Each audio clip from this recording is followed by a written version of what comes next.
The Approaching Epidemic by Mark Twain. One calamity to which the death of Mr. Dickens dooms this country has not awakened the concern to which its gravity entitles it. We refer to the fact that the nation is to be lectured to death and read to death all next winter by Tom, Dick, and Harry, with poor lamented Dickens for a pretext. All the vagabonds who can spell will afflict the people with readings from Pickwick and Copperfield, and all the insignificants who have been ennobled by the notice of the great novelist or transfigured by his smile will make a marketable commodity of it now, and turn the sacred reminiscence to the practical use of procuring bread and butter. The lecture rostrums will fairly swarm with these fortunates. Already the signs of it are perceptible. Behold how the unclean creatures are wending toward the dead lion and gathering to the feast.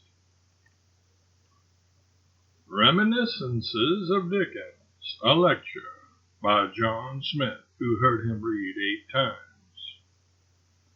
Remembrances of Charles Dickens, a lecture by John Jones, who saw him once in a streetcar and twice in a barber shop.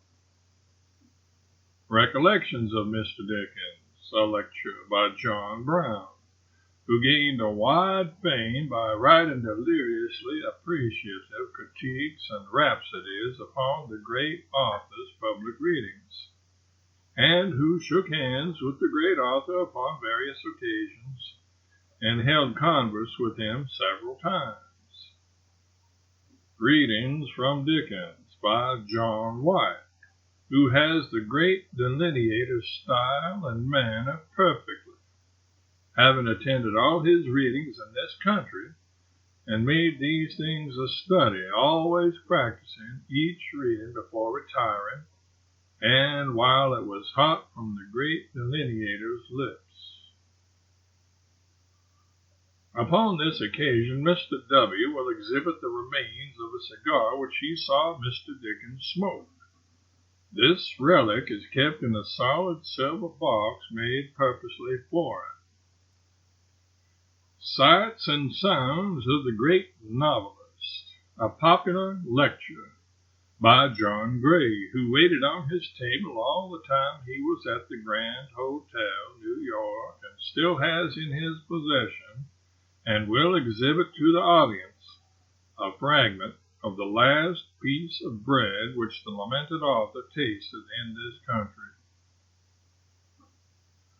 Hot treasures of precious moments with literature's departed monarch, a lecture by Miss Serena Amelia Tryphenia McSpadden, who still wears and will always wear a glove upon the hand made sacred by the clasp of Dickens. Only death shall remove it.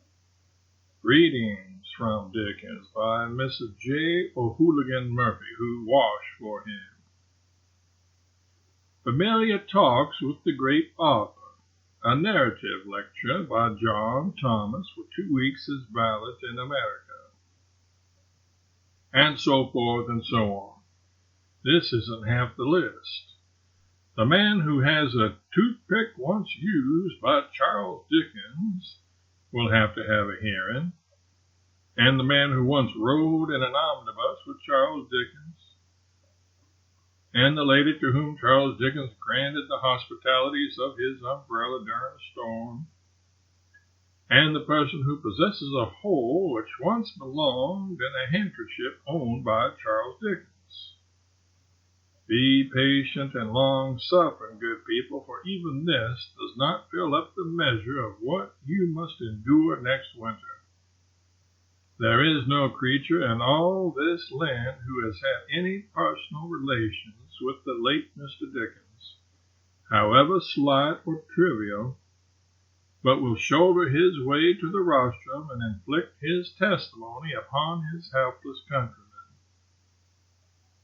To some people it is fatal to be noticed by greatness.